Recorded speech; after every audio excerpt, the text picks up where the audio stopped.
first of two shows coming at you this holiday week. Bills and Lions, Giants and Cowboys, Patriots and Vikings. Which side are we going to take in each of those? Plus, what's the best thing you can find on the table? This is The Huddle, presented by OddsChecker. I'm Pat Mayo, joined, as always, by Pam Maldonado, Ross Tucker, and Brian Matthews for the special three-game Thursday slate this Thanksgiving to try to get some money in our pockets. We can take advantage of those big deals coming up directly after the holiday. All right, let's start with the Buffalo Bills. They're at the Detroit Lions. They're 9.5-point favorites, and they've had quite a week and a half. I don't think that they're going to need their neighbors to shovel them out this time, and they started off pretty slow against Cleveland in Detroit last week, and then all of a sudden they looked like the Bills again. But the Lions are coming off a pretty impressive win themselves over the Giants. They had lost 5 straight Thanksgiving Day games.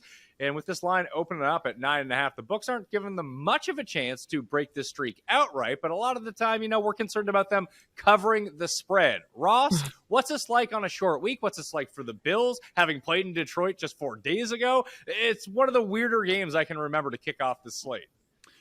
Well, first of all, it looks like it'll be an awesome game. And it looks like it'll be an awesome trio of games on Thanksgiving. I'm fired up. I'm glad that the Lions have won 3 games in a row coming into this one. It makes it a heck of a lot more interesting.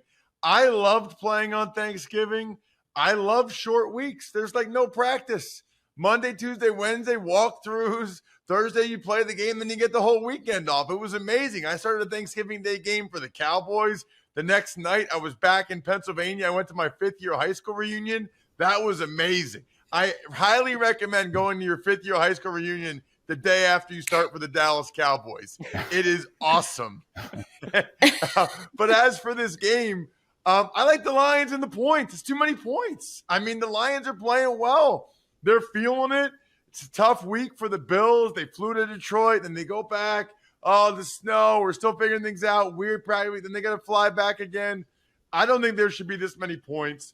I think the Browns are terrible, and the Bills ran over them.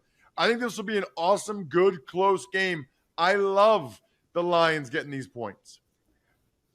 Yeah, I'm going to agree with Ross on that. I like the points there. I think it is too many points. I don't care about the history of how many games they've lost. They've looked solid. They've got a good running game. DeAndre Swift is slowly getting back to health, but Jamal Williams has proven he can shoulder the full load. And look, we've been talking about winning games. It's not easy to win games, and they're playing hot right now. Ross thinks it's too many points. I think it's not enough points. I love the over on 53.5. The total's creeping up to 54. The Lions, they can definitely put up points, as Jared Goff is proving. 3 home games. In 4 home games, 3 of them have averaged 71 points. That is the most in the league. And Aaron Rodgers, the only reason why that total went under is because he went 0 for 4 in the red zone trips. Well, Josh Allen is not going to have that problem. The defense for the Lions is still terrible. Dead last in yards allowed per pass attempt. Second worst in yards per completion allowed. Bills, Josh Allen, they are absolutely going to get theirs. And I am surprised to say that I'm saying this. But the Goff, no interceptions in back-to-back games. This offense is kind of humming. So, yeah, give me some points. Give me the over. Well, it was humming in a different way like 4 weeks ago for back-to-back weeks, and now it's going the other way. Now that they've decided to play a little bit of decent football. Brian, I got to ask you, though, is Ross showing his age here a little bit? Are reunions still a thing in the age of social media? Hey, look, I haven't been to mine. I mean, I'm not at the point yet. I don't recall what year he said it was, but yeah, I may have gotten an invitation. I'm not sure I took it too seriously. But then again, I've never started a game for the Dallas Cowboys, so. Yeah, Pam, did you have a 5 or a 10? Like, they just canceled all mine. They're like, yeah, you got Facebook. Don't worry about it. I have no clue. I left my hometown and I rarely go back. So I have no idea what's going on with high school reunions nowadays. Fair enough. All right, we got the Giants at the Cowboys and what should be probably the most watched regular season game of the year. And they're 8.5-point favorites at the moment. And coming off an absolute drubbing of the Minnesota Vikings. The Giants coming off a loss to the aforementioned Lions. It's kind of crazy. Then you look at the Giants offense. They got rid of Tony. That looked good for about a week, and now he's back with the same problems that he's always had. Now Wendell Robinson blows out his ACL. He's done for the season. So the Giants are getting picked away at just a little bit after that amazing start. So good down the stretch in close games, and now we're here as more than a touchdown underdog to the Dallas Cowboys. Brian, we'll start with you on this one. Do you see a similar path for the Giants in this game as everyone kind of sees for the Lions in the previous game? And look, I see I look at the injuries, right, on both sides of the ball. I think Wan'Dale Robinson, that one hurts a lot. He's kind of your underneath guy. Darius Slayton was a guy you took the shots with. And I just think it makes their offense, a little more one-dimensional as far as the Giants are concerned. So, look, I don't like this many points, but the Giants might be down 2 starting corners, 2 starting O-linemen. Again, like you said, Robinson's out for the year.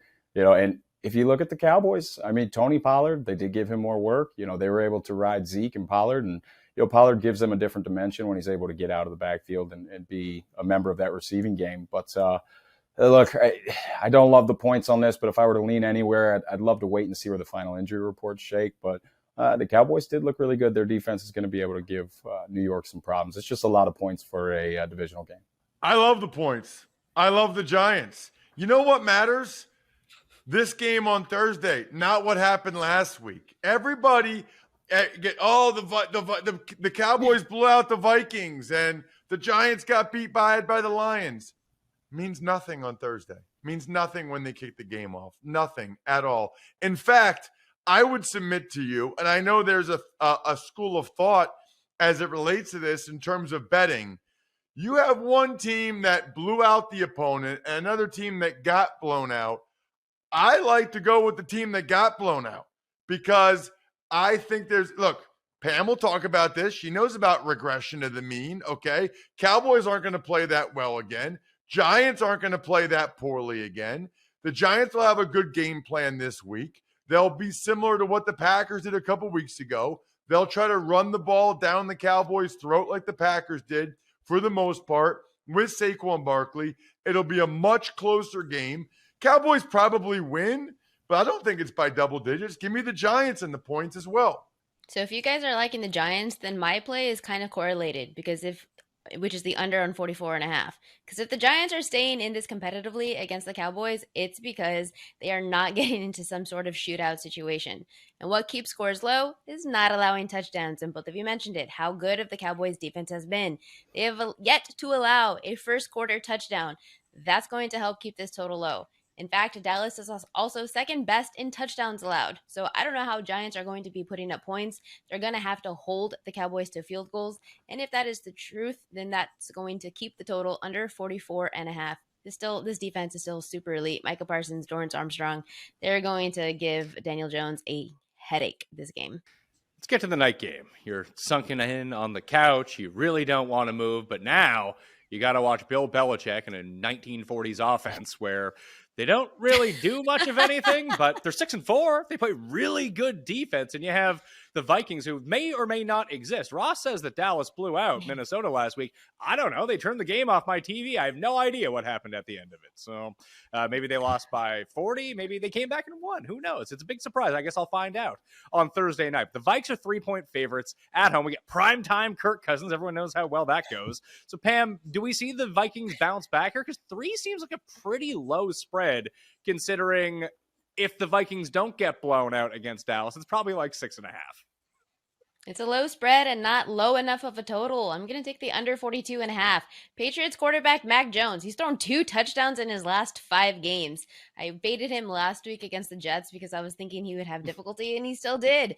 Vikings quarterback Kirk Cousins against the Cowboys, 7 sacks. And we could very much see so much of the same because Patriots linebacker Matthew Judon leads the league in sacks and is absolutely salivating right now at the thought of getting to Cousins in primetime, as you mentioned. So no, this is not a bounce back spot for Kirk Cousins.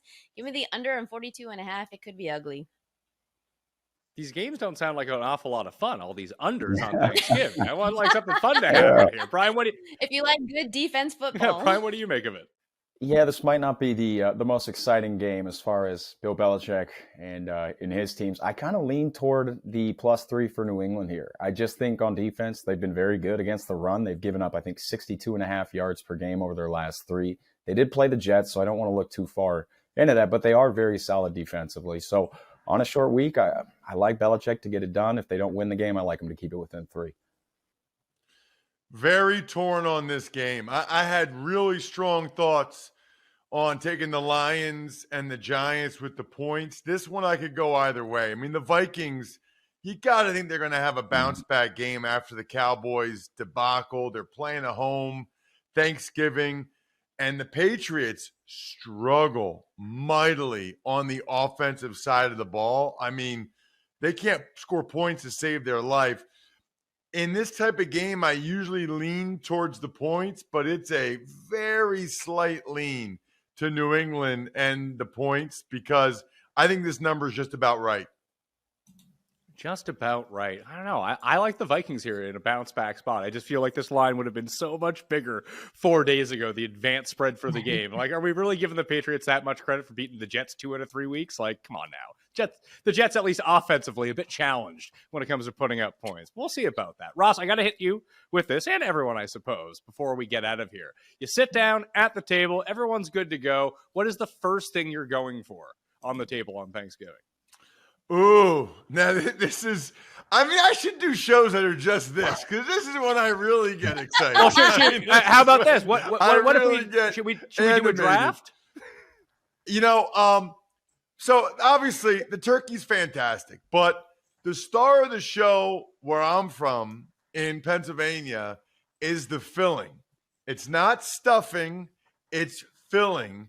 And it is delicious. Now, I prefer my mom's and my grandmother's sausage filling, which I don't even know what all is in there. It looks like the contents of a baby's soiled diaper, but it tastes so good.